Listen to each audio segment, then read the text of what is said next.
Hello, and welcome to Tip of the Day for Single Moms of Faith with Dr. Chanel. I am Dr. Chanel Serano, and I'm a published author, the founder of Esther's Daughters LLC, single moms ministry leader. I work in leadership capacity for my day-to-day job, and I am the mom of an amazing 19, soon to be 20-year-old. And so today, we're going to be talking about God-designed purpose for our children. And so if you watch the last couple of videos, I talked about and spoke to developing your God identity as a woman of faith. And the following video, I focused on developing your God-designed purpose. And so today, with that information, we're going to be discussing how that relates to your children and what is your role as their parent for their God-designed purpose.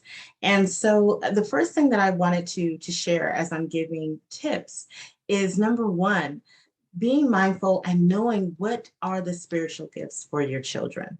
So if you, such as if you attend a church as myself, where they offer a course that allows you to take an assessment to determine what your spiritual giftings are or what areas they're in. Hopefully that is also one that, or your church offers one for your children as well. So look into your children's ministry or youth ministry if they're a little bit older, if they're teenagers, and or have a discussion with your pastor as well. There are different spiritual gift tests or assessments that are free and online, but of course you want to be mindful that they're reputable. And if you are wanting one, let me know and I will drop it in the link for you. But that's the first thing, is to determine what are the spiritual giftings of your children, okay? And very similar to their love languages, it can be very different from child to child, okay? So you want to pay attention to that. The next thing is to our next tip is, what are your child or teen's passions? What are they passionate about? What are some areas that they naturally gravitate to? As I mentioned in one of my previous episodes, my son has an amazing gift for everything creative.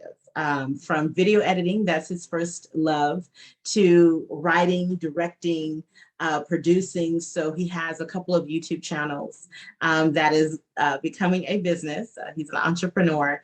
And so he really loves that creative flair and developing videos and movies and things of that nature. And so I noticed that very early on. And as parents, knowing when we need to allow and provide an environment, a space for their giftings to show, for their passions to show and to develop, okay? And being able to foster that as well, okay? So that is tip number two. Looking at as well, what does your child enjoy doing? Okay, what do they enjoy doing? What are some things that you've noticed? Right? Watching how they interact with their friends, with their siblings. What do they, or what are they typically known for? Where people may go to them naturally for certain things. Is it art? Do they have a creative flair regarding, maybe they love writing music, maybe it's writing poetry, maybe it's teaching one of their siblings how to do something. Maybe it's behind the scenes and being more administrative.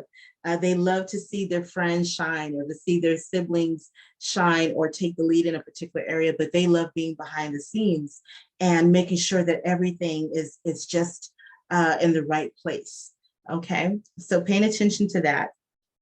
And as your child gets older and as your teen moves into young adulthood, do these activities, their passions, the things that they are naturally gravitating towards, do they require a level of training, certification, education?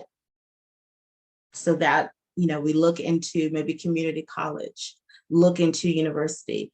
Having those questions as early, or having those conversations as early as possible. And again, we want to make sure that these are not our personal spiritual gift. right? Because our spiritual gift may be very different from our children, okay? And we want to make sure that we're not imposing or pushing our views, our experiences, what we feel they should be doing. We want to allow that space for God to come in and do what he needs to do as well. And we're there to guide, as long as it's spiritually led, right? Making sure that it's spiritually led, that it's positive, that it's according to God's will, okay? So those are just a couple of tips as it relates to developing God-designed purpose in your children. So I would encourage you to do this exercise with them. Ask them these questions if they're old enough, and if they're a little bit younger, then observe. Just observe for, a 1 to 2 week period on what they're naturally gravitating towards, and really looking at that and praying about it. That is our role as parents, is to equip our children, because God has entrusted them to be our children. He's entrusted us to be their parents. Okay, so make sure that you pray about it as well and observe.